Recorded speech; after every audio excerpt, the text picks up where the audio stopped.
directeur, on va procéder à l'appel. Grandchamp Jacques présent, Walker James, présent. Godet Christelle, présente. Guédon Éric, Giraud Dominique nous rejoindra donc jusqu'à ce qu'elle soit présente, ses pouvoirs à Christelle Godet. Hénard Machet Pascal, pouvoir à Georges Barthes. Le Rouillet Alexia, Georges Barthes.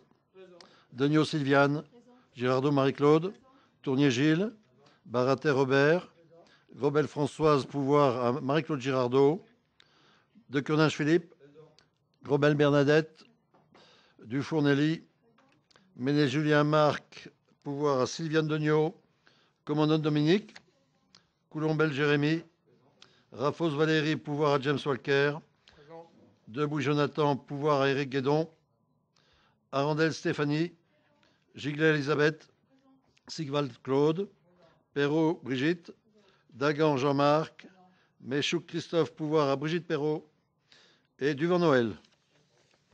Bien, le quorum étant atteint, je vous propose de désigner un secrétaire ou une secrétaire de séance. En l'absence ce soir de Françoise Grobel, je propose que l'on fasse appel à Stéphanie Arandel. Est-ce qu'il y a des gens qui sont contre, qui s'abstiennent? Bravo à Stéphanie Arandel pour cette belle unanimité. Le procès-verbal du Conseil municipal du 3 février 2025, est-ce qu'il suscite des observations, des questions, des demandes de modification éventuelles? Pas d'observation, pas de demande. Je le soumets donc au vote. Qui est contre? Qui s'abstient? Adopté à l'unanimité. Je vous remercie. L'état des délégations. Des questions sur les délégations? Des remarques? OK. Oui, Jean-Marc, oui. Oui, une petite remarque sur la présentation donc, du document qui a changé donc, par rapport aux autres fois. Et c'est vrai que c'est un peu dommage parce que dans la colonne montant perçu, versé, demandé, il y a des sommes, mais on ne sait pas si elles sont perçues, versées, demandées, on ne sait pas. Réponse, Eric? C'est en fait le nouveau logiciel pour les états des délégations qui fait que maintenant il y a cette structure. Mais bien sûr, quand il y aura des choses importantes, il y aura toujours la colonne justification. Voilà. Et sur l'abonnement annuel, ça c'est le montant, par exemple Adobe, c'est le montant de l'abonnement pour Adobe pour les PDF. Voilà. Donc là, on ne demande pas de subvention, bien entendu, pour l'abonnement. Bien, s'il n'y a pas d'autres remarques ou interrogations, on passe à la suite et on entre dans le domaine de l'administration générale avec la parole à Georges Barthes pour le projet de règlement local de publicité intercommunale, le fameux RLPI. Georges. Donc le RLPI, le 1er janvier 2024, les maires des communes sont devenus responsables de la publicité sur leur commune. D'une part. D'autre part, il était nécessaire d'établir un règlement intercommunal de la publicité qui est un règlement qui sera un tout petit peu plus détaillé que le règlement national qui existe de toute façon dans tout le pays. Donc la communauté de communes Pays d'Évian Vallée d'Abondance, CCPVA, a approuvé par délibération du Conseil communautaire du 17 avril 2022 la démarche de projet d'élaboration d'un règlement local de publicité intercommunale. Le règlement local de publicité est un instrument de planification locale de la publicité pour des motifs de protection du cadre de vie. Sa mise en place répond à la volonté d'adapter le règlement national de publicité, qui s'appelle RNP, aux spécificités du territoire en adoptant des prescriptions plus restrictives que ce dernier. Il s'agit notamment d'apporter une réponse adaptée au patrimoine architectural et paysager qu'il convient de préserver. L'article R 581-73 du Code de l'environnement énonce que le rapport de présentation du RLP, règlement local de la publicité, s'appuie sur un diagnostic, définit des orientations et objectifs de la commune ou de l'établissement public de coopération intercommunale en matière de publicité extérieure. notamment de densité, d'harmonisation, et explique les choix retenus au regard de ces orientations et objectifs. La CCPVA entend donc poursuivre les objectifs suivants. Renforcer l'attractivité et la lisibilité du territoire en conciliant préservation du cadre de vie et visibilité des activités du territoire. Lutter contre la pollution visuelle et limitant l'impact des dispositifs publicitaires sur les paysages et cadres de vie. Protéger le patrimoine bâti et naturel et assurer la qualité de leur perception. Valoriser le bâti par des règles d'implantation des enseignes respectueuses de la typologie et de la bonne nature des façades. Préserver et valoriser la qualité des espaces ou séquences à valeur paysagère en adéquation avec le schéma de cohérence territoriale du Chablais, le SCOT, dont l'un des objectifs stratégiques vise à la préservation des fenêtres paysagères. Veiller à une cohérence d'ensemble des dispositifs, implantation, densité, format, éclairage, en adoptant la réglementation locale aux spécificités communales. Encadrer plus particulièrement la publicité, les enseignes, les préenseignes, dans les secteurs à enjeu pour garantir une meilleure insertion du paysagère possible des dispositifs, notamment sur le tronçon de la RD 1005, Saint-Gingolph publié, des entrées de villes ou villages, des zones d'activité économique, des zones commerciales et autres secteurs d'activité, des centres historiques et de la bande littorale. Enfin, limiter en nombre les dispositifs temporaires de petit format, moins de 1 mètre carré, non pris en compte dans la réglementation nationale. Ensuite, intégrer les enjeux environnementaux en matière de pollution lumineuse et de consommation énergétique en lien avec la trame noire souhaitée dans le cadre du plan climat, air, énergie territoriale et du contrat de territoire espace naturel sensible. Dernier point, permettre aux maires des communes de la CCPVA d'appliquer dans les meilleures conditions leur police de l'affichage publicitaire, tout en intégrant les contraintes liées à l'animation de la vie locale, évidemment. La CCPVA souhaite que les objectifs du RLPI soient soumis à l'avis des conseils municipaux.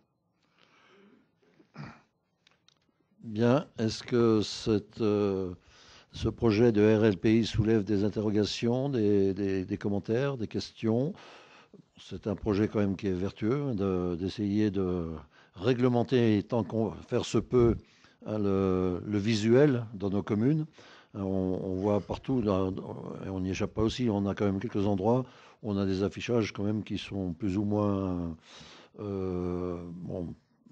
bien perçus, parce qu'ils ne correspondent pas à la fois au paysage et à l'environnement. Donc c'est avoir la capacité avec ce RLPI d'agir et de demander la suppression de certains affichages, certains panneaux qui ne seraient pas en conformité avec ce plan.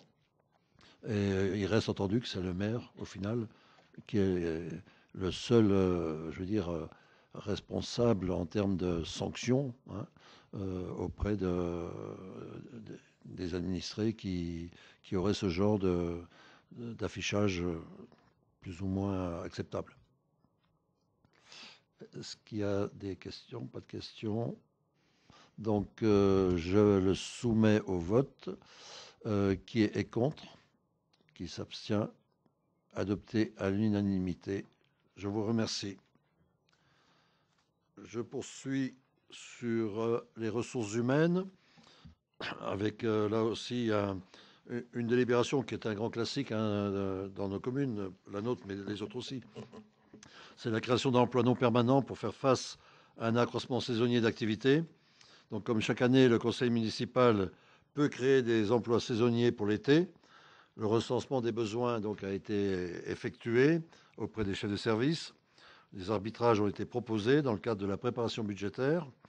Les besoins sont donc identiques à l'année précédente pour le centre technique municipal, le service des bâtiments et la cité de l'eau, à savoir 3 emplois à temps complet pour exercer les fonctions d'agent des espaces verts pour une durée de 6 mois, un emploi à temps complet pour exercer les fonctions d'agent d'entretien de la voirie manutention pour une durée de 6 mois, 2 emplois à temps complet pour exercer les fonctions d'agent d'entretien des espaces publics pour une durée de 3 mois.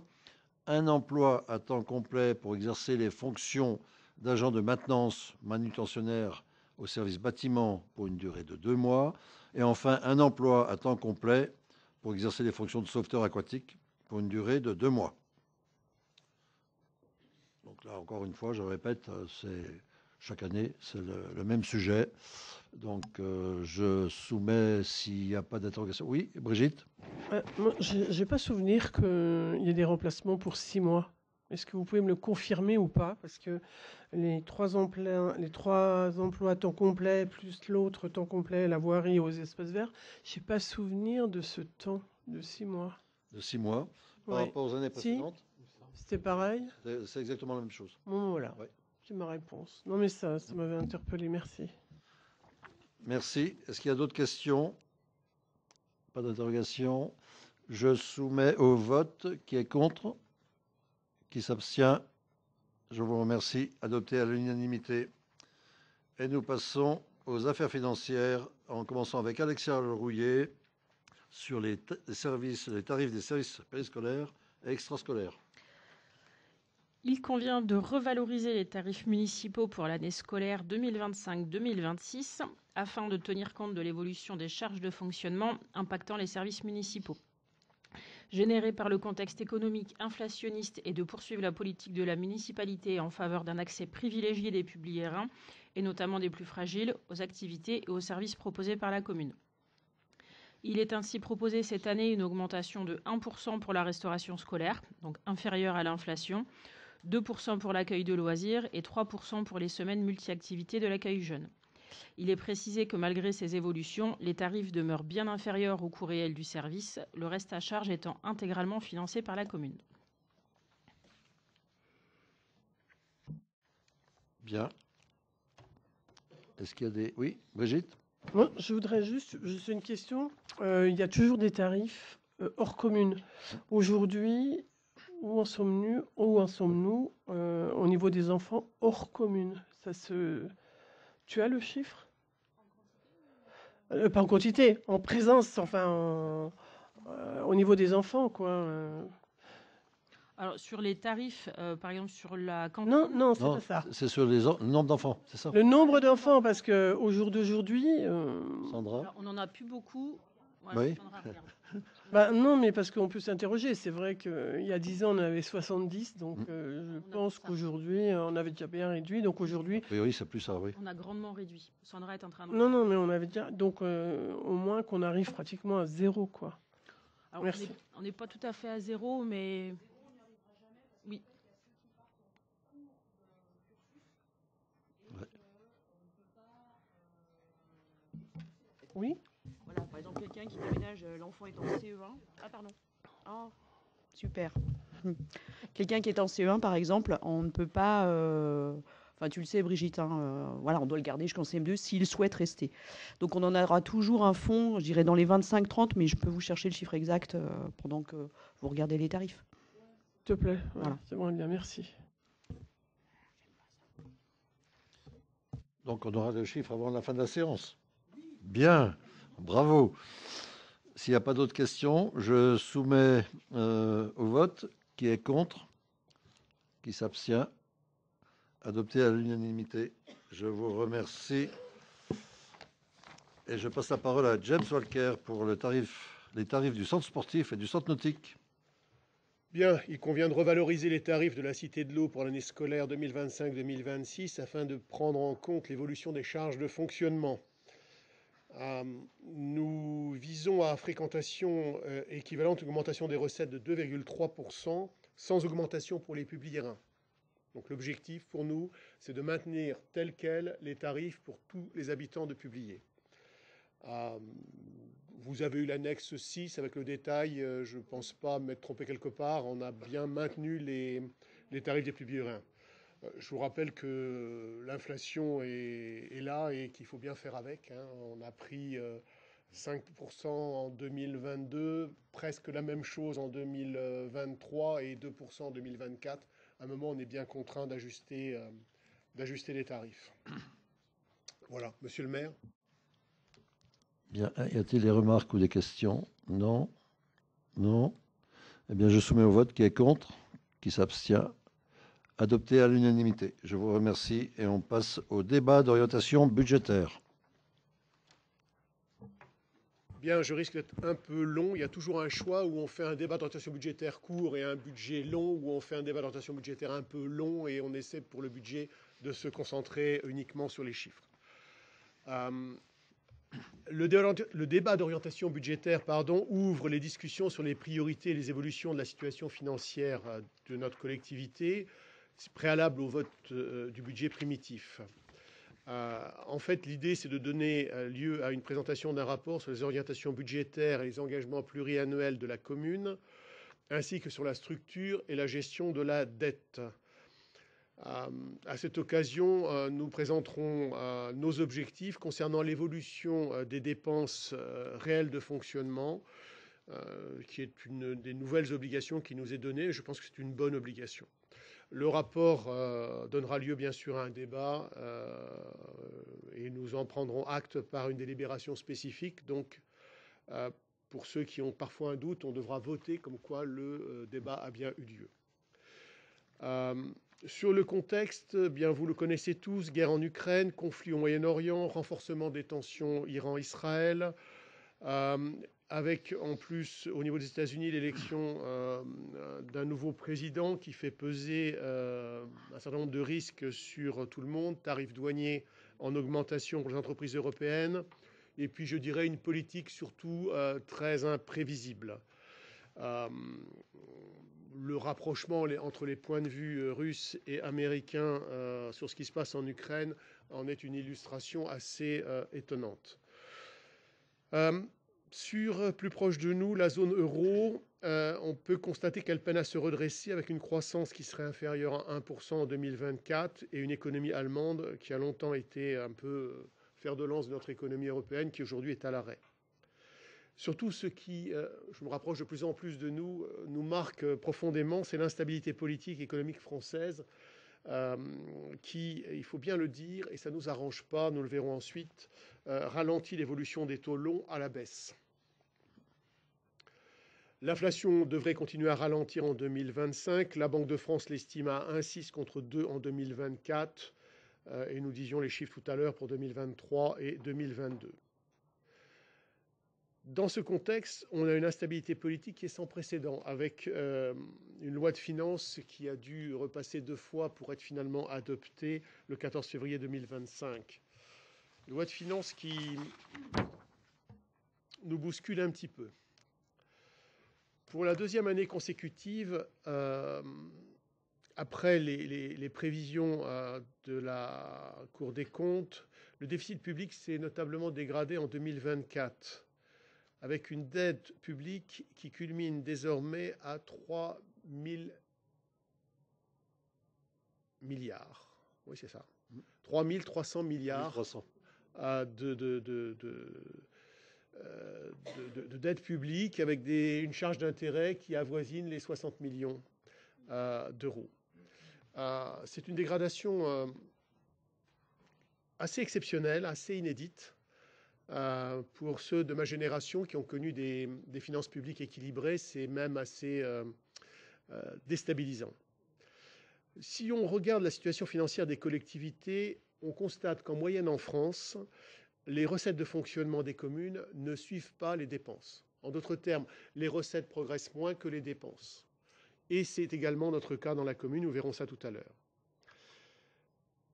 Sur les dispositions de la loi de finances, dont je disais qu'elles étaient assez bousculantes, nous avons, pour publier notamment, un impact lourd avec la création à hauteur d'1 milliard d'euros, alors pas pour la commune, je vous rassure, mais pour l'ensemble de la France, d'un dispositif de lissage conjoncturel des recettes fiscales. Et ce dispositif de lissage conjoncturel des recettes fiscales porte le doux acronyme de DILICO. Ce doux acronyme prévoit que pour notre commune, une charge supplémentaire sur l'exercice 2025 pourrait se situer à hauteur de 205 000 euros qui seraient retenus sur nos recettes fiscales. sachant que si on applique le calcul dans sa rigueur complète, nous pourrions aller au-delà de ce montant. Donc, comme on est entre 200 et 400 000 euros, on a pris le choix de ne pas prendre en compte au moment du ROB. Naturellement, au moment du budget, je pense qu'on aura des éclaircies suffisantes pour pouvoir arrêter les chiffres définitifs. Mais vous voyez qu'on n'est pas sur des petites sommes. Même si, comme le prévoit le texte, nous devrions, notez le conditionnel, récupérer 90% de cette somme, déjà pas 100%, mais 90% sur 3 ans, en 2026, 2027 et 2028. Alors, il y a un certain monsieur Valls qui avait monté un système un peu comme ça il y a quelques années, et on n'a jamais récupéré un sou, donc permettez-moi de mettre le conditionnel sur la possibilité de récupérer.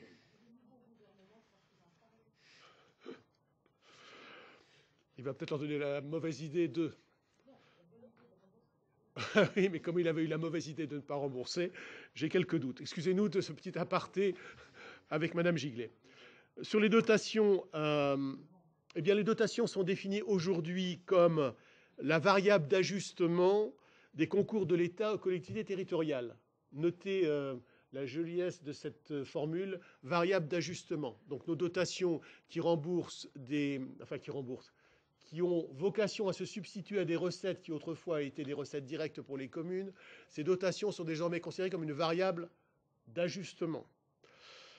Donc, au minimum, en 2025, vous comprendrez qu'on n'anticipe aucune progression de ce côté-là. Si on n'a pas de régression, on sera déjà pas trop mécontent.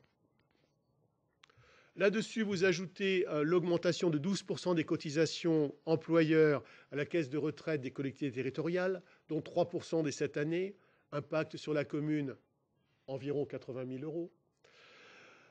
Notez la baisse des fonds verts. Alors, les fonds verts, c'est très joli comme ça, c'est un peu de loin, un peu sympathique, mais enfin, s'il y a baisse du fonds, il faut savoir que ça peut revenir pour nous à une baisse de nos subventions attendues au titre du travail sur l'amélioration de nos performances énergétiques, enfin, en tout cas, des performances énergétiques de nos bâtiments. Même si on va mettre une pile à monsieur le maire, je pense qu'il ne devrait pas toucher ces subventions. Ne s'use que si l'on s'en sert. Voilà. Donc, vous l'avez compris. Prélèvement à la hausse, dotation à la baisse. Voilà en quelques mots le contexte général. Revenons sur 2024. Les dépenses réelles de fonctionnement ont augmenté en 2024 de 5% par rapport à 2023, pour une moyenne nationale en augmentation de 4,4%. On a été peut-être plus que les autres touchés par un certain nombre de choses, notamment les obligations que nous avons eues de revoir le salaire de nos fonctionnaires. Les recettes de fonctionnement sur la même période, par rapport à ce 5 points d'augmentation des charges, n'ont augmenté que de 1,65%. En dessous de la moyenne nationale, puisque la moyenne nationale des recettes de fonctionnement est de plus 2,5%. Mais on reste toujours sur la même logique des recettes de fonctionnement qui ne suivent pas les dépenses de fonctionnement. Sur notre commune, l'épargne brute en léger recul par rapport à 2023, avec une évolution qui est partagée par l'ensemble des communes. Notons cependant pour nous qu'on reste au-dessus des moyennes nationales et que notre épargne nette, c'est-à-dire l'épargne brute moins le remboursement du capital de la dette, est en hausse sur 2024. Bon, c'est aussi, soyons clairs, le fait que nous n'avons pas fait de remboursement anticipé sur 2024 comme nous en avions fait en 2023, puisqu'on avait allégé notre dette de 500 000 euros, je vous fais grâce des arrondis, de 500 000 euros en 2023, de façon à sortir quelques emprunts qui étaient un peu trop onéreux et que le SIAN nous proposait de rembourser par anticipation. Globalement, on a conservé, en termes d'emprunt SIAN, ceux qui nous allaient bien, et on a arbitré ceux qui nous paraissaient un peu excessifs en termes de taux. Le montant de l'attribution de compensation, lui, reste inchangé. La commune a bénéficié pour la dernière année, en 2024, de la participation d'intercommunalité au titre du savoir nager, ce dispositif qui permettait d'apprendre à nager à tous les enfants de toutes les communes. Nous maintenons notre engagement, nous, dessus, c'est-à-dire que désormais, c'est les communes qui nous paieront directement à un tarif préférentiel par rapport au savoir nager. Et c'est une baisse quand même de ressources de l'ordre de 111 000 € entre 2023 et 2024. En investissement, sur 2024, on a réalisé un peu plus de 9 millions d'euros de dépenses d'investissement. Je citerai juste, pour qu'on ait tous en tête, les nombreux travaux de voirie, les travaux dans les écoles également, tant à essentiellement à Saint-Exupéry, mais avec quelques petits travaux dans d'autres écoles, la rénovation de quelques bâtiments publics, le remplacement de sources lumineuses et l'amélioration du système de chauffage, toujours dans l'idée d'essayer d'économiser sur les charges de fonctionnement en matière d'énergie.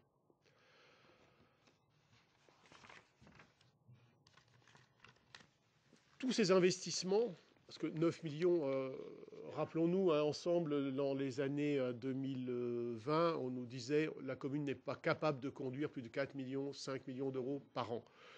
Ces investissements, ces 9 millions, ont été réalisés essentiellement sur nos fonds propres, donc avec un impact sur notre trésorerie, bien entendu, qui baisse. Mais nous avions toujours dit que nous mettions ces fonds propres au service de notre autofinancement. Le montant des mises en réserve au compte 1068 s'élèvera pour 2024 à 6 96 000 €. Non, 6 960 000 €, pardon, autant pour moi.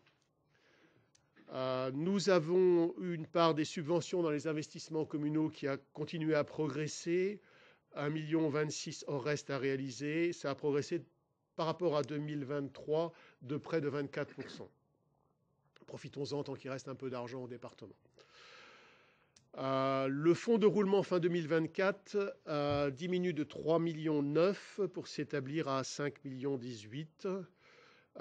C'est logique, hein. Cette consommation, nous l'avions décidé lors du précédent débat d'orientation budgétaire, de façon à financer nos investissements sans recourir en 2024 à un endettement.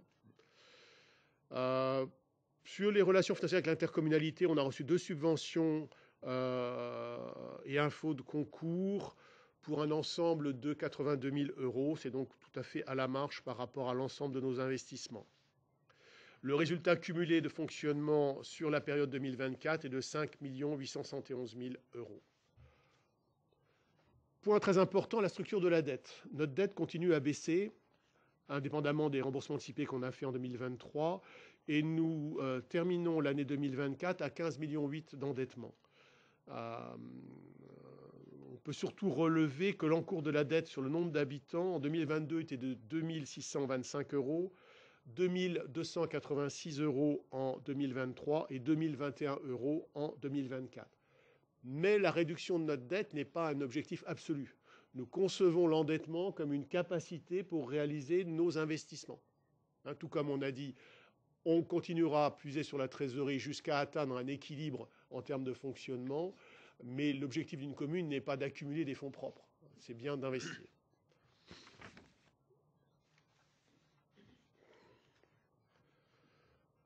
De mémoire, en 6 ans, 7 ans, la dette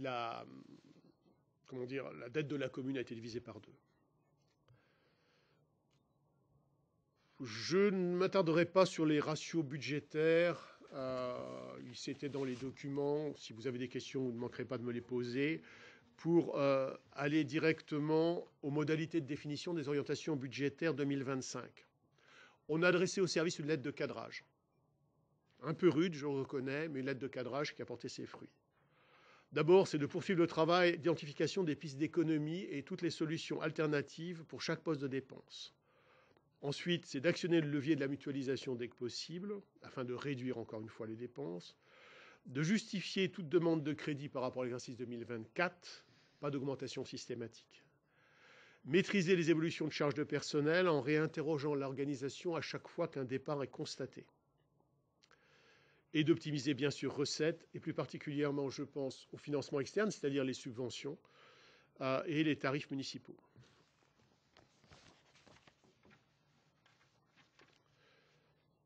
Si l'on regarde les prévisions de dépenses réelles de fonctionnement pour le budget prévisionnel 2025, on est déjà dans l'établissement du budget, je pense qu'on peut commencer à en parler.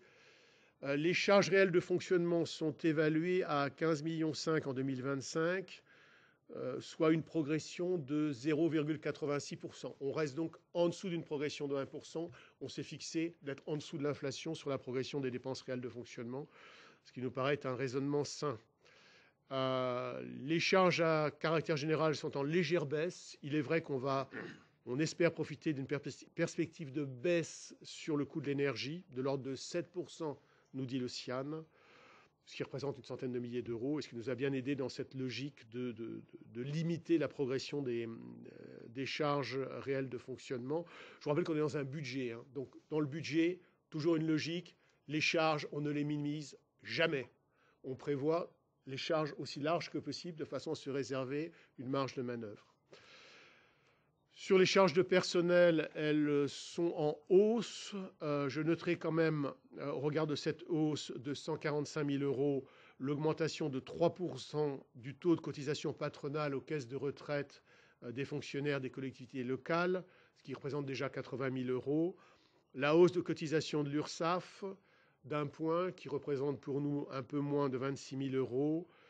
L'impact en année pleine de hausse du RIFSEP à 144 000 euros, pardonnez-moi pour l'acronyme.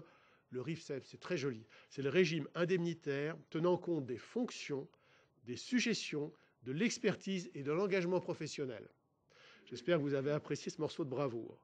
Le glissement vieillesse technicité qui va nous coûter 23 000 euros et le nouveau régime indemnitaire de la police municipale qui est là une indemnité de fonction et de suggestion et d'expertise. Vous savez, ce sont des gens qui sont dans des logiques de suggestion, c'est-à-dire qu'ils peuvent être appelés à tout moment, de 11 800 euros. Donc vous voyez, on avait du mal avec ces contraintes-là à contraindre la masse salariale à effectif constant ou quasiment constant.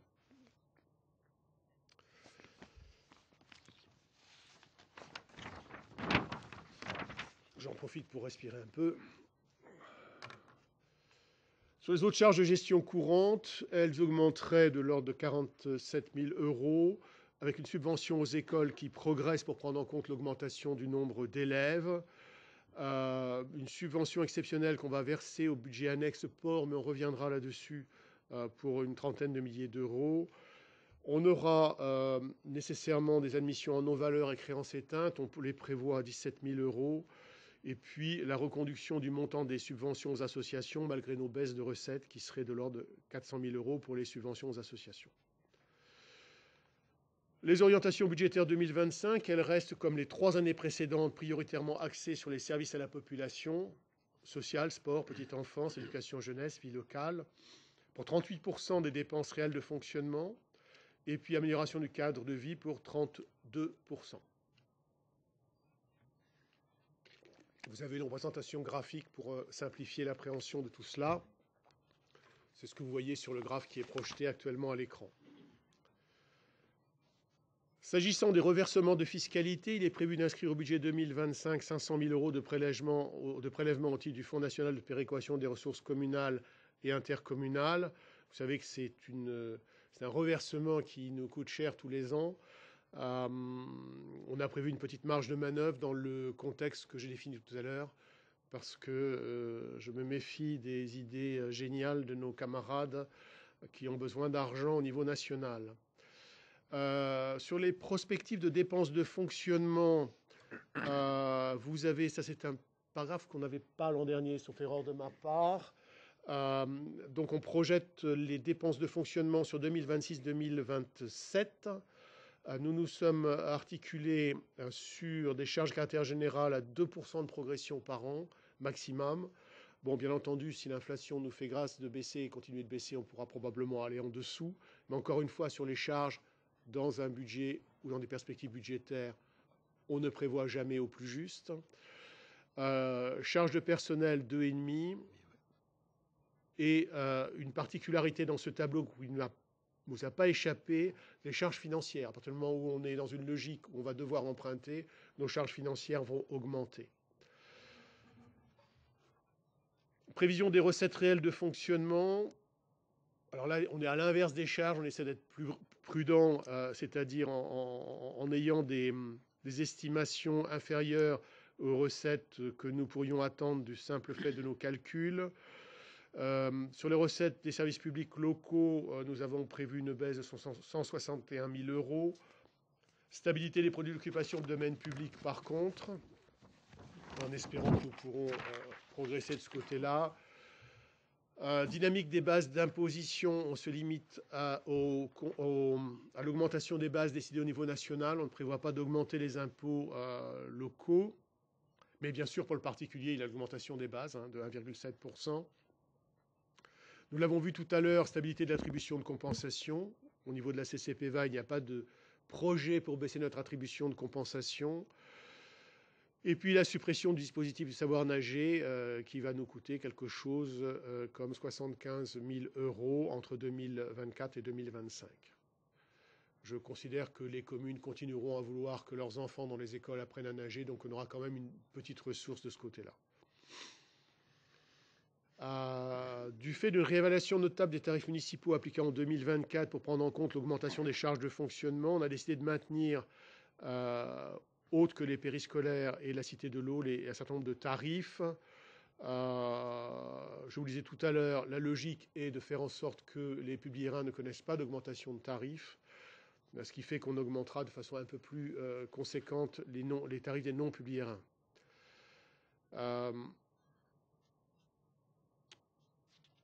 Pour les enfants, Alexia tout à l'heure nous a fait la démonstration complète. La logique, c'est que la cantine, qui est quand même un élément essentiel de l'offre pour les enfants scolarisés, connaissent une augmentation la plus modérée possible. On a donc arrêté à 1% pour les cantines.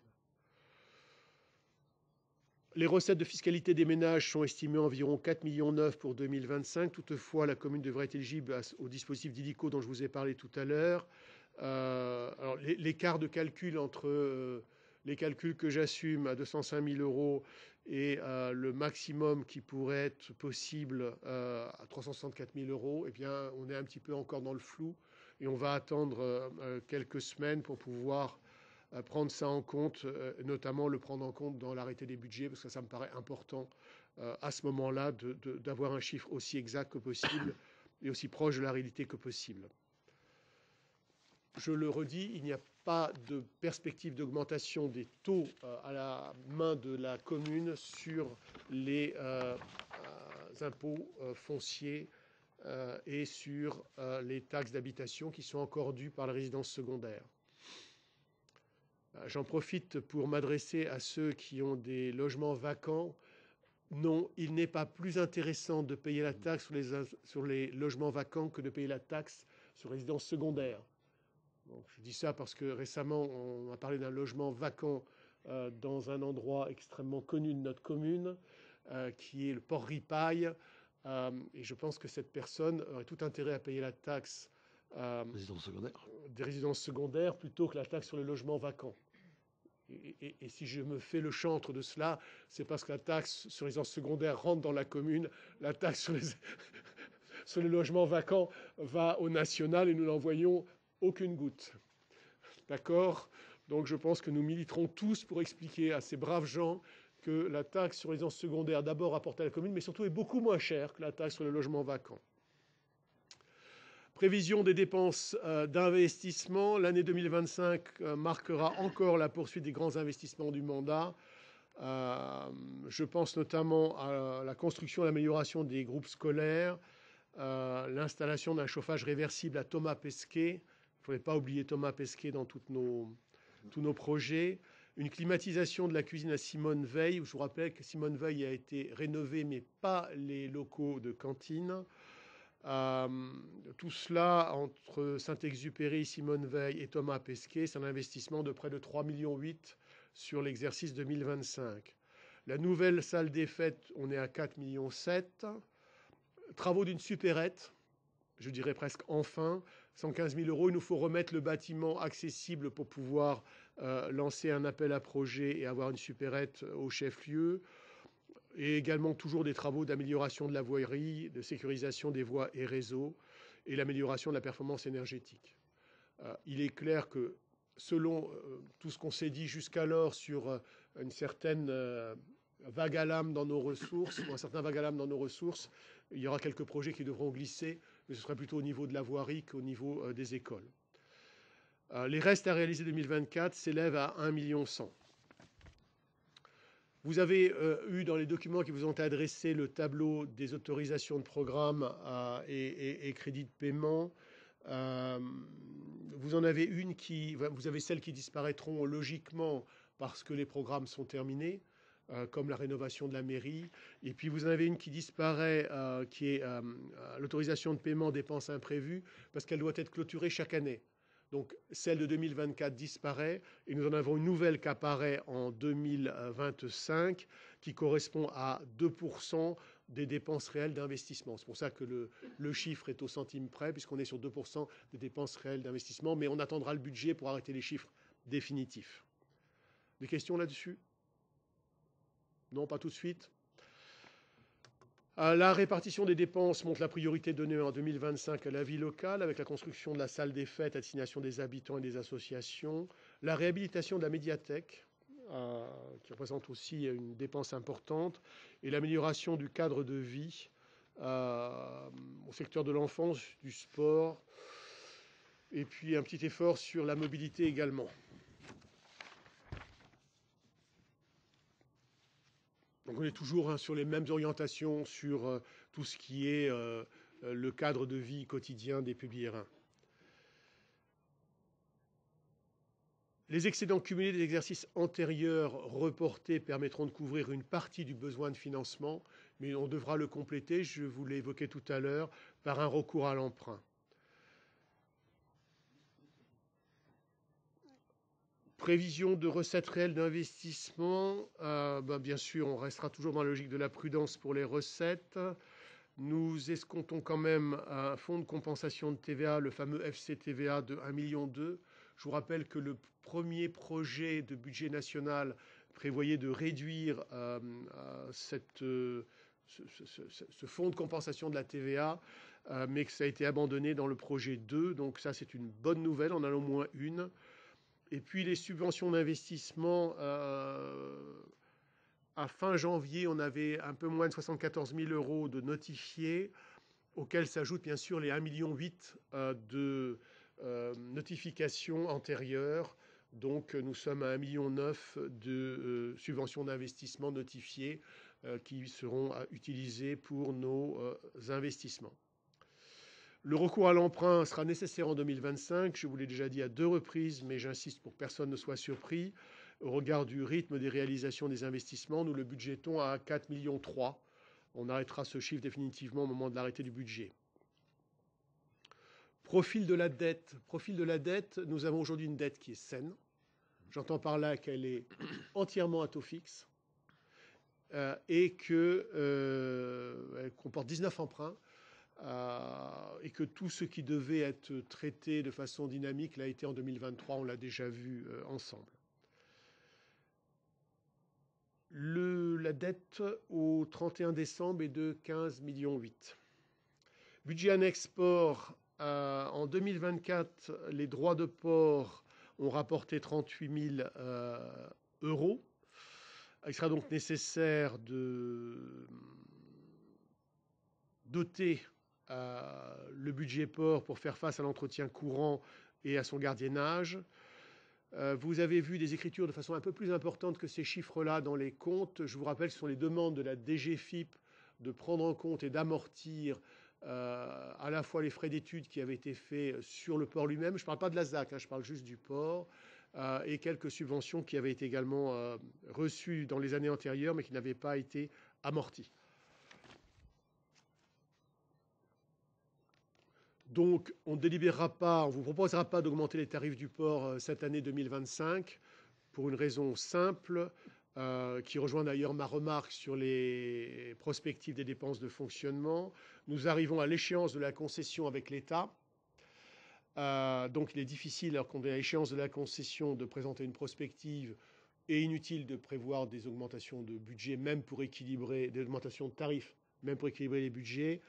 Puisque nous ne savons pas du tout où nous allons. La seule chose que nous savons aujourd'hui, c'est que les représentants de l'État ont bien l'intention de mettre les concessions à l'encan, donc de mettre la commune en concurrence.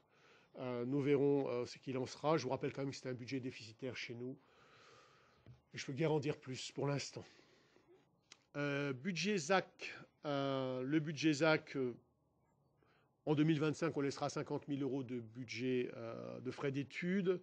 On ne prévoit pour l'instant aucune cession de parcelles sur ce périmètre. Et puis, au vu de la révision des projets communaux et des concertations en cours auprès de la population, je ne vous parlerai pas non plus de prospective pour ce budget.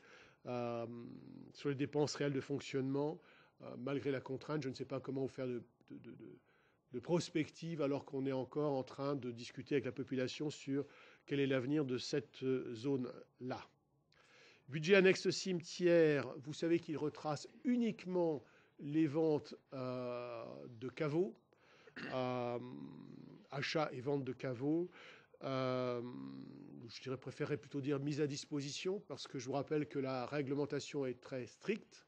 La commune ne peut pas faire 1 centime de bénéfice ou de perte sur ces caveaux. Elle doit les céder au prix strict de revient. Pour 2025, on a budgété la construction de 30 caveaux.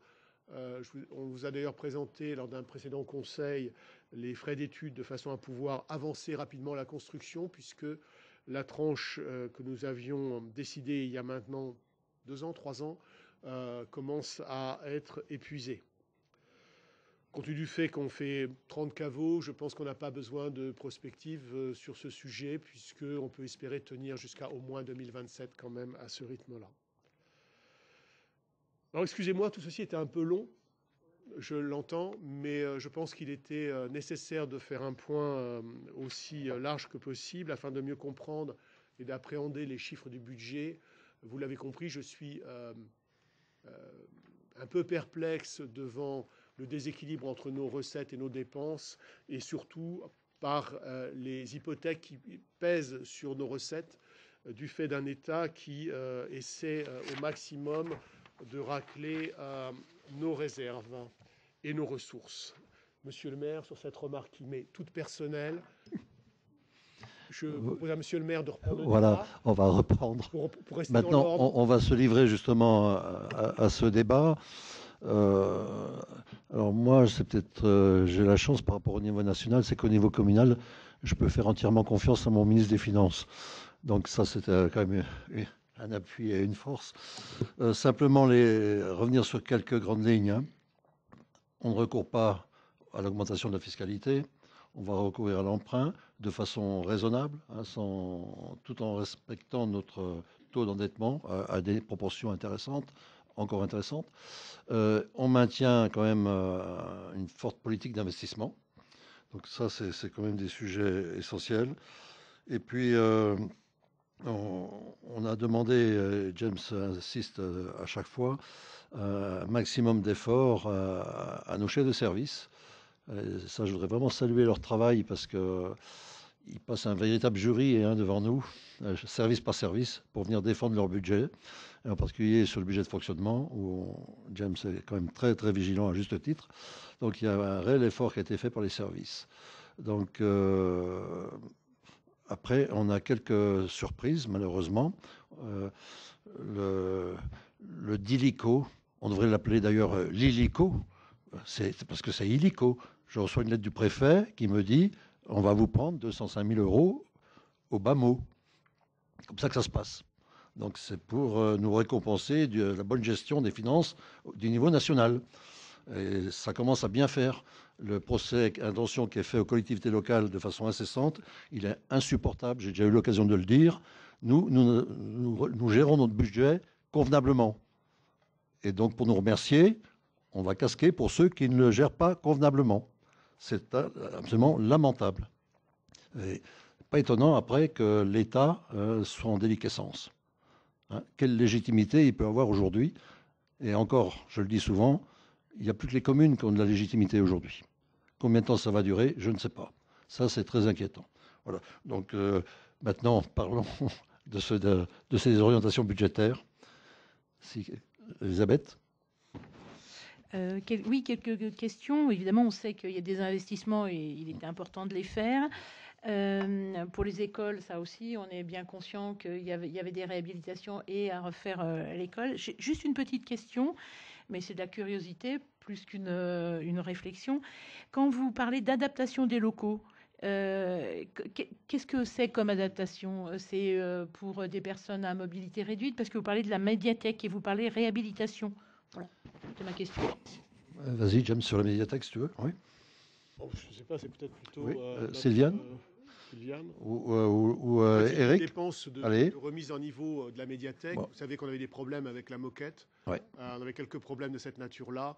C'est des travaux qu'on reportait pratiquement depuis 2 ans. Il y a un moment, il faut arrêter de reporter, quoi. Il faut faire. Ouais. C'est vraiment des travaux de remise, entre guillemets, au propre. D'aut- Et ouais. du fait qu'il y a la moquette, il y en a quand même pour un montant qui avoisine les 100 000 euros, quoi. Et d'autant plus que la médiathèque connaît un vrai regain d'intérêt. On a même évoqué un projet ensemble au dernier bureau qui, moi, m'intéresserait, qui viendra en complément de la médiathèque. Elle travaille en très bonne synergie avec les autres médiathèques voisines. Donc ça, c'est vraiment maintenant un plus. C'est assez impressionnant de voir le taux de fréquentation de la médiathèque avec les parents et les enfants. Et ça a vraiment bien pris. Eric, si tu veux rajouter. Oui, j'ai le détail, Oui. les travaux. Alors, je ne demandais pas le détail, c'était Non, mais juste c'est important. savoir ce qui était Oui. réhabilitation. Voilà. Oui. Et je t'écoute. Ah, merci. Donc les travaux normalement commencent le mi-juin, le 16 juin jusqu'au 26 juillet. Il y en a pour 6 semaines. On va fermer bien sûr la médiathèque pendant les vacances scolaires. Il y en a pour 107 000 euros, normalement hors taxe. On reprend le traitement de l'air, aujourd'hui de la médiathèque. On reprend tous les faux plafonds, l'éclairage bien sûr, les peintures, les portes de placard, le sol. Et voilà. Donc c'est vraiment un lifting complet de notre médiathèque. Et comme dit M. Maire, qui a beaucoup de succès. Et merci Sylviane pour ce succès. C'est aussi grâce à toi. Le personnel, ouais. Oui, Oui. on en a parlé avec Jacques et c'est vrai qu'on a eu l'occasion de discuter même avec les collègues sur l'animation de la médiathèque qui était très intéressante et enfin en tout cas il y a un fort succès donc voilà. Donc Oui. c'est pour ça réhabilitation. Je voulais savoir. Alors, d'autres questions, d'autres... Oui, Claude. Moi, j'ai une autre petite question, c'est concernant l'aménagement du secteur 10, parking paysager.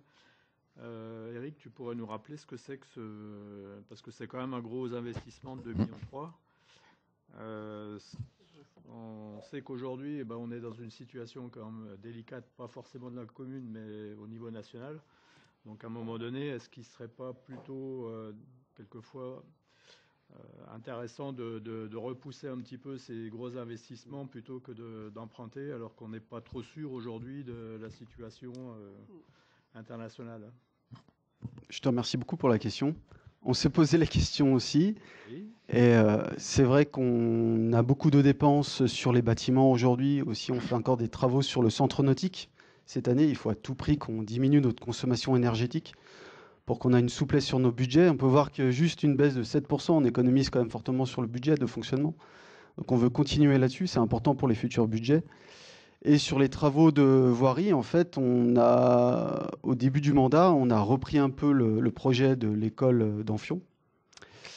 Et maintenant, l'accès de l'école ne va plus se faire côté route départementale, mais entre le stade de foot et l'école. En fait, il y a une nouvelle voie qui va se créer. Et nous devons créer cette voie. Et aussi, il y a quelque chose qui va bientôt arriver sur ce secteur, c'est la nouvelle maison médicale. Donc la nouvelle voie d'accès va être utile pour l'école et la maison médicale. Et pour la maison médicale aussi, il faut un parking. Et il faut aussi un parking pour le futur village portuaire. Et c'est pour ça que ce parking, en fait, va être utile pour l'école, la maison médicale et le village portuaire. Mais ce qu'on a décidé, c'est que le parking, on va le faire l'année prochaine, parce qu'aujourd'hui, la maison médicale ne va pas être livrée cette année. Donc, ce qui va nous permettre de lisser les travaux, comme tu as bien dit, l'année prochaine. Mais cette année, au moins, on fait la nouvelle voie d'accès. C'est très important pour l'école, parce que pour la rentrée scolaire, il faut une nouvelle voie d'accès. On n'est pas bien du tout. Donc ça, cette année, on fait la nouvelle voie d'accès pour l'école et la future maison médicale. Voilà. Et le parking, c'est l'année prochaine. Et ça s'inscrit dans le projet portuaire. Portuaire, voilà, c'est le parking du village portuaire. Le parking où il est aujourd'hui, il n'a pas vocation à rester là. Donc il se déplacera. D'ailleurs, on n'a rien inventé, on a repris des projets existants. Oui. Non, Non, c'était simplement par rapport en fait à la chronologie, au cadastre. chronologie des investissements. Oui, mais alors juste pourquoi on a fait, en fait, on a relié les trois, les quais, la nouvelle voie d'accès et le parking. Parce qu'en fait, on va faire un appel d'offres commun pour négocier en fait les tarifs par rapport à nos entreprises. Comme c'est vraiment des très très gros projets de voirie, on pourra vraiment négocier les tarifs et c'est ça en fait qui est intéressant pour nous. C'est pour ça qu'on fait un appel projet sur les trois gros projets de voirie qui va aussi nous permettre d'avoir par exemple pour ranger le stockage des matériaux que sur un centre, vous voyez, pas éparpillé. Ça c'est important pour nous. Voilà. Moi, j'ai une autre question. Du coup, plus d'accès pour la maison médicale par devant. Donc, il y a le fleuriste. Donc, cet accès-là. On a une servitude. C'est là où vous avez passé sur le plan, ce que Georges a parlé tout à l'heure. Ouais. Ou non, c'est après. Voilà, c'est après. Pardon. Ça sera une prochaine délibération. C'est la prochaine délibération. Et ça, c'était important avec la maison médicale. On voulait toujours en fait l'accès entre la route départementale et la future voie d'accès. Ça va être un accès piéton. Qui va être très utile. Les voitures ne pourront pas passer, ce sera juste un accès piéton, mais que par exemple, quand tu es sur la nouvelle voie, tu pourras rejoindre la route départementale, ou si tu es à Super U, tu pourras passer dans ce petit accès où il y a la maison des SASES pour rejoindre le futur parking végétalisé. Donc ça, on garde cet accès. Et quid des places de parking devant maintenant, qui sont pour l'école, qui sont en épi? Qu'est-ce que vous allez faire de cet espace-là? Alors, pour l'instant, on garde les places en épi, qui seront réservées aux professeurs aussi. Bien sûr, dans le futur, on veut réaménager la route départementale entre le rond-point de l'assurance et Super U, parce qu'aujourd'hui, ce n'est pas du tout aménagé. Mais ça sera dans un futur budget, bien entendu. On a aussi dans ce secteur l'arrêt de bus. On doit le réhabiliter parce qu'il n'est pas aux normes PMR. Et ça, c'est très important. Surtout, je regarde ma collègue Alexa, c'est que les enfants prennent le bus. Et voilà, donc on doit sécuriser aussi cet arrêt de bus. Donc là, il y a des réflexions. Comment la traversée piétonne entre le vieux village d'Amphion, la route départementale, pour que les enfants puissent aller à l'école. Donc voilà, il y a des réflexions en cours. Ce sera peut-être sûrement l'année prochaine qu'on va réhabiliter une partie de cette zone. Une petite dernière pour la route. Il y a des travaux de la supérette pour 115 000. Donc, est-ce qu'il y a déjà quelqu'un qui s'intéresse à reprendre ce commerce? Alors, l'idée, c'est de faire un appel à projet. Hein. Mais oui, on a déjà pas mal de grandes surfaces, de petites surfaces qui nous ont fait savoir que ça les intéresserait. Je crois que tout le monde a bien conscience que c'est un bon site. Et si je prends les deux commerces, pour ne citer que, qui sont au chef-lieu et qui ont les mêmes en bas, la production est beaucoup plus importante pour eux sur le chef-lieu que sur la 1005. Donc oui, on aura des candidatures, oui. Ouais. Mais bon, d'abord, il faut qu'on le remette vraiment en état. Hein,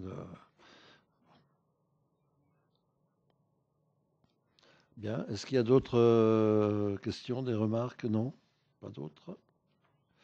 Bien. Ben, écoutez, si le débat est clos, je voudrais simplement redire encore toute ma gratitude. Bon, ben, bien sûr à James qui est le gardien vigilant du dogme, hein, mais aussi à Marvin Dumas qui est là. On n'entend pas beaucoup, mais il travaille beaucoup, hein, et qui fait vraiment un super travail. Comme directeur des services des finances.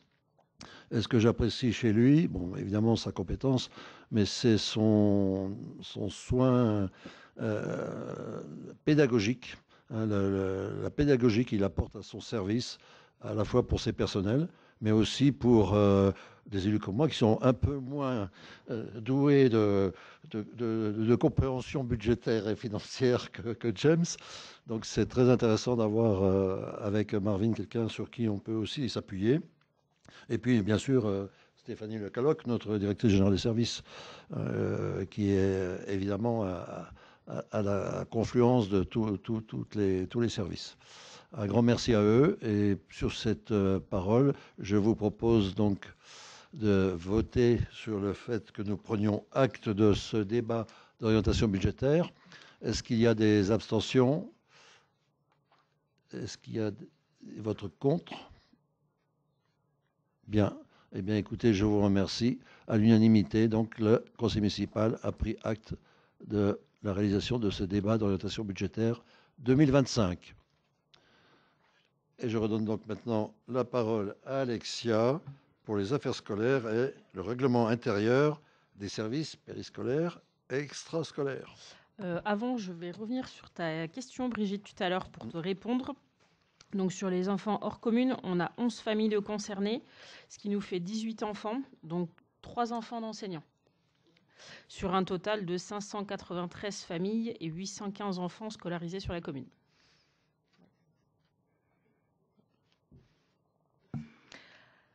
Ensuite, concernant le règlement, comme chaque année, il est nécessaire d'adopter le règlement intérieur des services périscolaires et extrascolaires pour l'année scolaire à venir.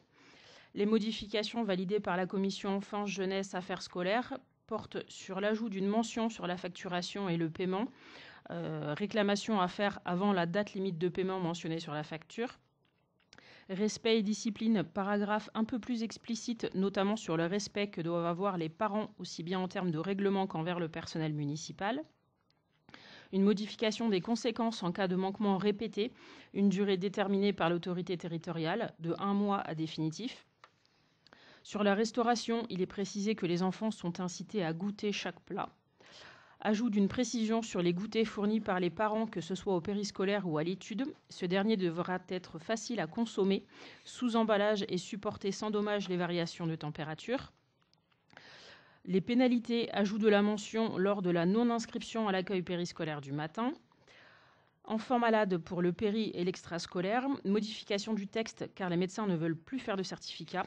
Les clauses sont donc remplacées par « en cas de maladie, vous devez avertir le service enfants, jeunesse, éducation en mairie et présenter un certificat médical ou une ordonnance du médecin au nom de l'enfant le jour même ou dans les 24 heures de l'absence de l'enfant afin de ne pas être facturé. Envoi par mail possible. Si ordonnance, vous devez spécifier la durée prévue de l'absence qui devra être en jours continus et non modifiable. Le justificatif est nécessaire également si votre enfant quitte l'école ou l'un de ses services, cantine, accueil périscolaire ou études surveillées, après appel de l'école, du CEJA, d'un agent de restauration ou de l'étude surveillée. Il n'y aura pas de rétroactivité. On rajoute également une précision sur les tarifs de l'accueil jeune qui sont gradués également avec le quotient. Tous les services extrascolaires sont facturés en fonction du quotient familial de la famille. En cas de non-présentation d'un justificatif de quotient familial, les tarifs maximaux seront appliqués. Les nouvelles données sont prises en compte le mois suivant la réception du justificatif. Il n'y aura pas de rétroactivité. Bien, merci Alexia. Simplement une considération générale. Il est temps que dans nos établissements scolaires, on redonne quand même un minimum de repères, de discipline, hein, puisqu'on le voit dans l'actualité tous les jours, et on n'échappe pas à cette actualité aussi dans nos établissements. Hein. Il y a vraiment un travail gigantesque à faire pour réinstaurer le respect, un minimum, déjà le respect, à défaut d'avoir le civisme, mais au moins déjà un peu de respect. Et comme vous le savez, on pratique sans modération les rappels à l'ordre. Et moi, j'étais surpris dans les rappels à l'ordre que j'ai eu à faire de voir à quel point les gosses avaient pris la main sur leurs parents. Et que c'est eux qui pilotent. Et les parents sont à la ramasse. Donc, ils sont plus responsables de rien. Leur enfant est la meilleure chose du monde. Ils ne commettent jamais de... Et ce sont forcément les enseignants ou les ATSEM, ou les personnels de la commune, qui ne font pas leur travail. Donc, c'était important de revoir ce règlement, et de le durcir un minimum. Voilà. Est-ce qu'il y a des commentaires sur ce règlement? Oui, moi j'ai juste une question, parce que c'est une phrase que je ne comprends pas. Oui. On dit que les médecins ne veulent plus faire de certificat, et la ligne en dessous, on dit qu'il faut présenter un certificat médical. Donc, comment on fait? Alexia, répondez. Parce qu'on peut quand même fournir le certificat médical si besoin. En fait, on veut garder quand même ce... Alors, il y a des médecins qui le font encore, mais pas tous. Voilà. Avant, on n'avait pas ce souci, en tout cas par rapport à des médecins. Je pense qu'aujourd'hui, la pénurie de médecins fait que, effectivement, bloquer un rendez-vous juste pour un certificat médical, bah voilà, il y a beaucoup de médecins qui bottent en touche là-dedans, ce qui peut aussi être tout à fait compréhensible. Mais il faut qu'on garde la possibilité de pouvoir faire avec ou sans. En tout cas, pour les gens qui l'ont. On se retrouve avec des familles aussi qui n'ont pas de médecin traitant. Donc c'est des médecins souvent SOS médecins et on les a eus au téléphone et qui eux nous ont fait savoir que effectivement donner un certificat médical ne fait pas partie de l'urgence, ce qui est bien légitime. Donc il faut qu'on puisse quand même se retourner et il faut quand même qu'on arrive à garder un minimum de justification, que les gens n'aient pas la facilité de dire bon puisqu'on me le demande plus, je fournis plus rien, quoi. Voilà, on essaye quand même de garder un peu ça pour cadrer les choses. Bien, pas d'autres commentaires ou questions. Je soumets au vote. Qui s'abstient, qui est contre. Adopté à l'unanimité. Et on laisse la parole à Alexia pour le conseil municipal des enfants. À l'instar des adultes, les enfants sont aussi les administrés futurs citoyens. Afin de leur donner la parole et de les engager et de leur donner un rôle actif, il est proposé de créer un conseil municipal des enfants, le CME. Le conseil municipal des enfants correspond à une vision intergénérationnelle et moderne de l'action publique. Il entre dans les champs d'action de l'axe 2 du projet éducatif de territoire, le PEDT, de la ville et aura pour objectif de permettre aux enfants un apprentissage de la citoyenneté adapté à leur âge, qui passe notamment par la familiarisation avec les processus démocratiques, comme le vote, le débat contradictoire, les élections, l'intérêt général face aux intérêts communs, mais aussi par une gestion des projets par eux-mêmes, accompagnés par l'ensemble de la communauté éducative. Pour ce faire, une enveloppe budgétaire pourra être allouée dès 2026. Tout en restant ludique et convivial, le conseil municipal des enfants remplira les rôles suivants. Être à l'écoute des idées et propositions des autres enfants et de les représenter, proposer des projets utiles à tous, tant à l'échelle des écoles que de la commune. Il réunira 12 enfants à parité filles-garçons, 4 par école, élus pour 2 ans, encadrés par des élus et des agents des services municipaux. Pour être candidats, les enfants devront être domiciliés et scolarisés en CE2 ou en CM1 pour être les futurs CM1, CM2 de la rentrée scolaire 2025 sur la commune de publier et faire une déclaration de candidature avec l'autorisation parentale. Le règlement ci annexé définit les modalités de fonctionnement du CME, objectifs avec le rôle des élus, les compositions, la parité, la durée du mandat, le déroulement des élections, la démission, la radiation, le déroulement du conseil, les commissions et les séances plénières.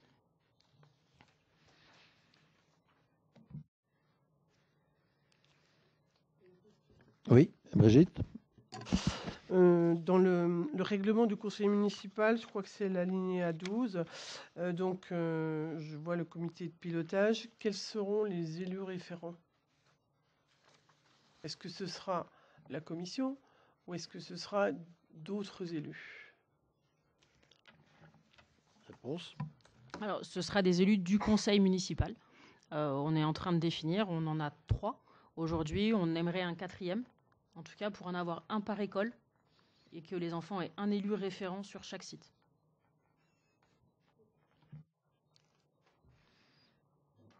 Est-ce qu'il y a d'autres questions? Alors, pour moi, c'est important aussi ce dispositif parce que c'est vraiment donner aux enfants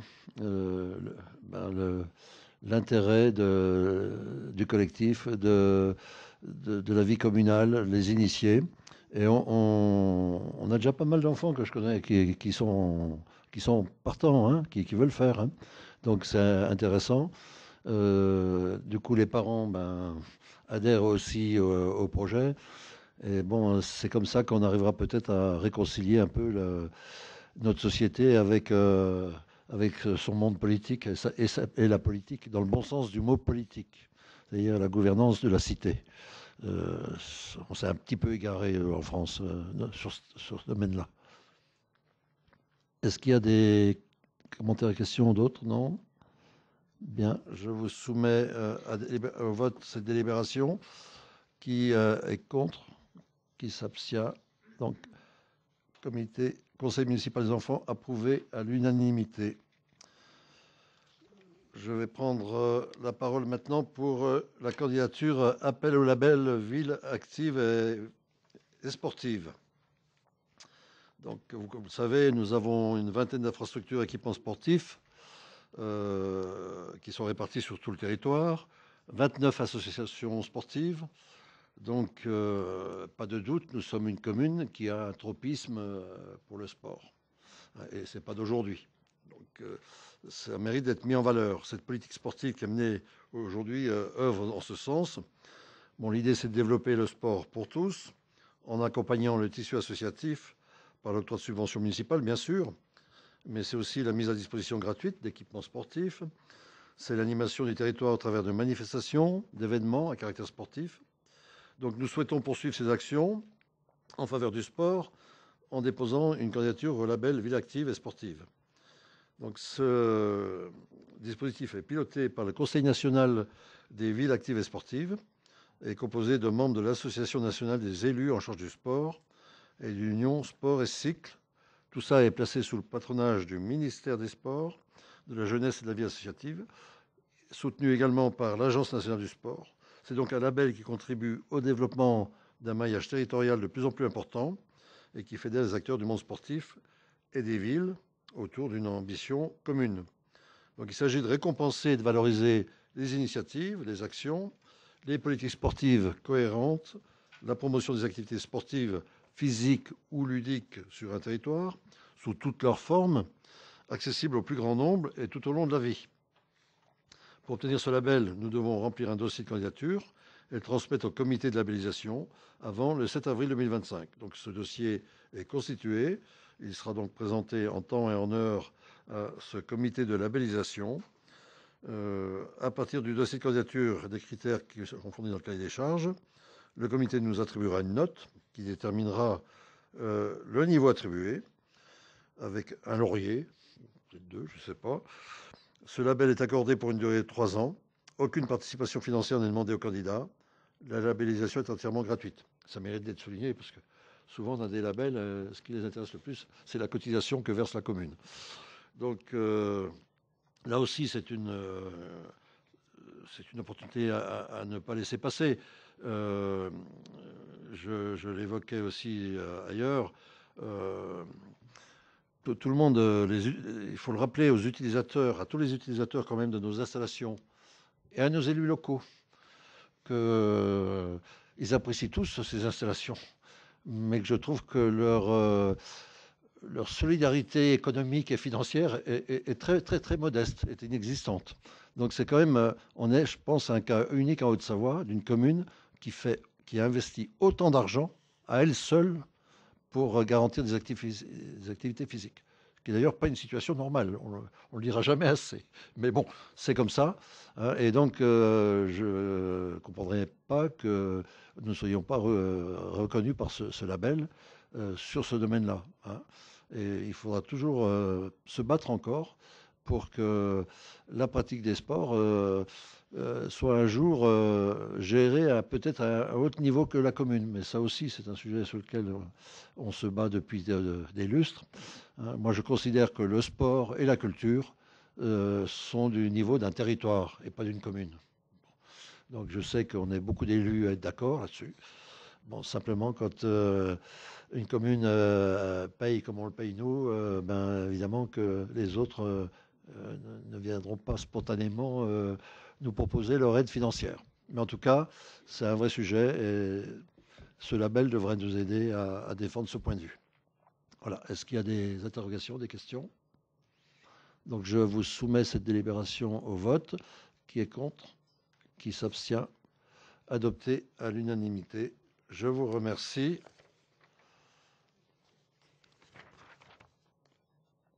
On va faire retravailler un peu Georges Barthes maintenant, en urbanisme, avec plusieurs délibérations. Oui, oui. Nous revoilà déjà sur la future maison médicale. Il s'agit d'une petite correction administrative.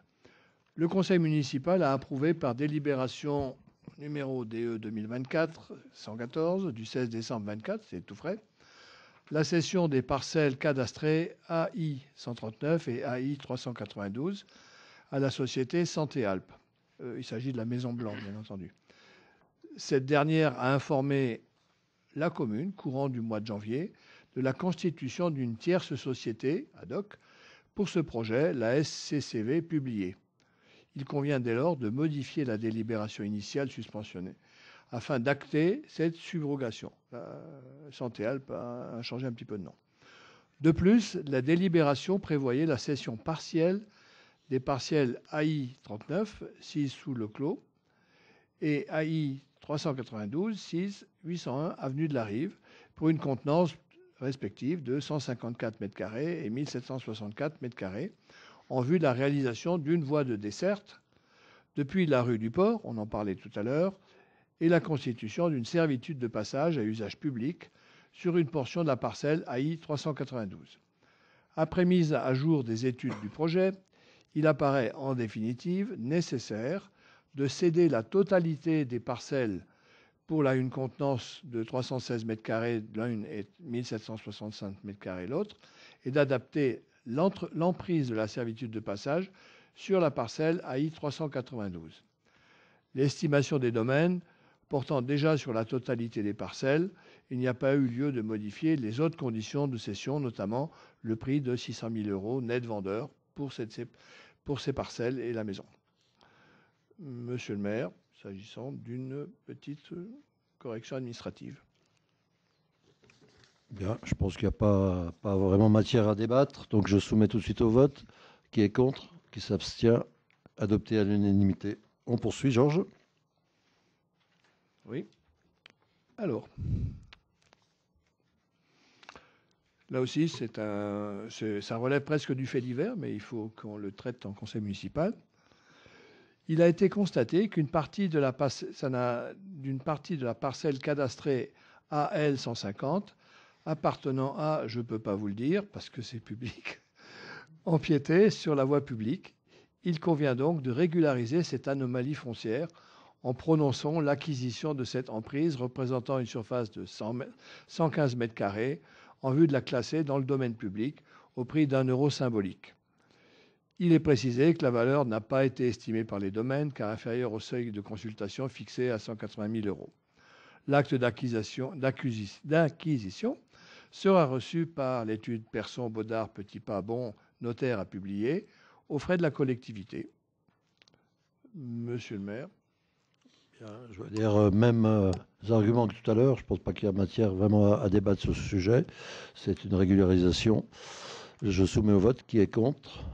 Qui s'abstient? Adopté à l'unanimité. On poursuit. Donc, il s'agit de l'acquisition d'un bien vacant, 100 mètres, on ne sait pas qui est propriétaire, cadastré AK 63. Vous avez les plans en annexe 13. Dans le cadre de la réalisation d'un cheminement piétonnier au sein de la Côtière boisée il y a quelques années, la parcelle cadastrée à la section AK 63 n'a alors pas pu être acquise par la commune ou faire l'objet d'une servitude de passage, faute d'avoir retrouvé les propriétaires titrés.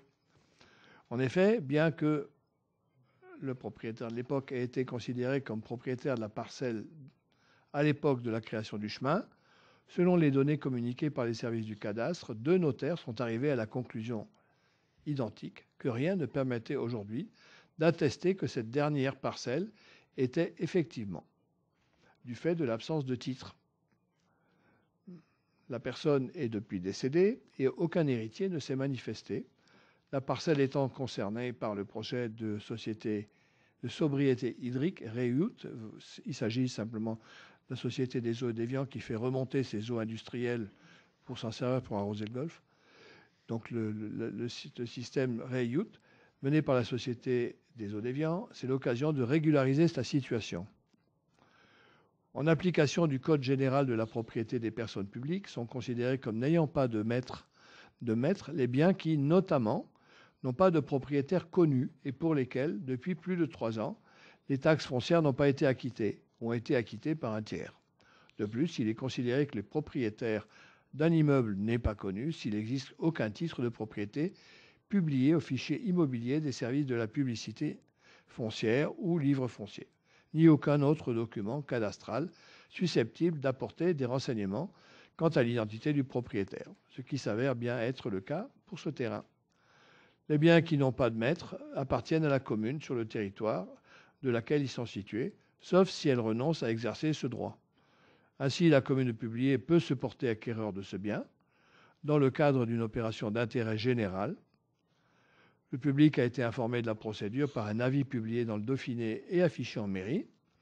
Personne ne s'étant manifesté dans le délai imparti de 6 mois à compter de la publication de l'avis, Le bien est toujours considéré comme n'ayant pas de propriétaire présumé et peut désormais entrer dans le parc immobilier communal.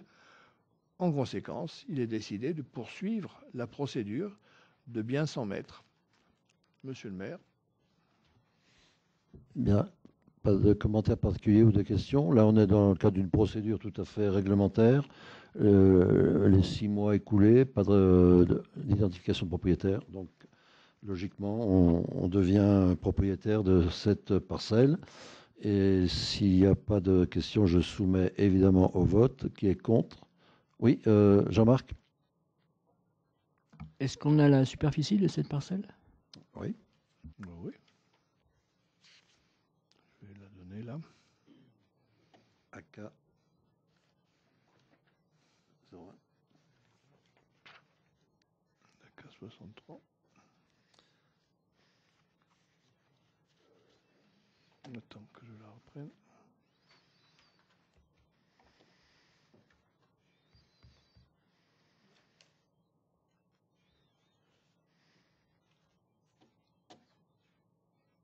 Tu as le cadastre, c'est bon? Non, je ne l'ai pas. Tu n'as pas? Un instant.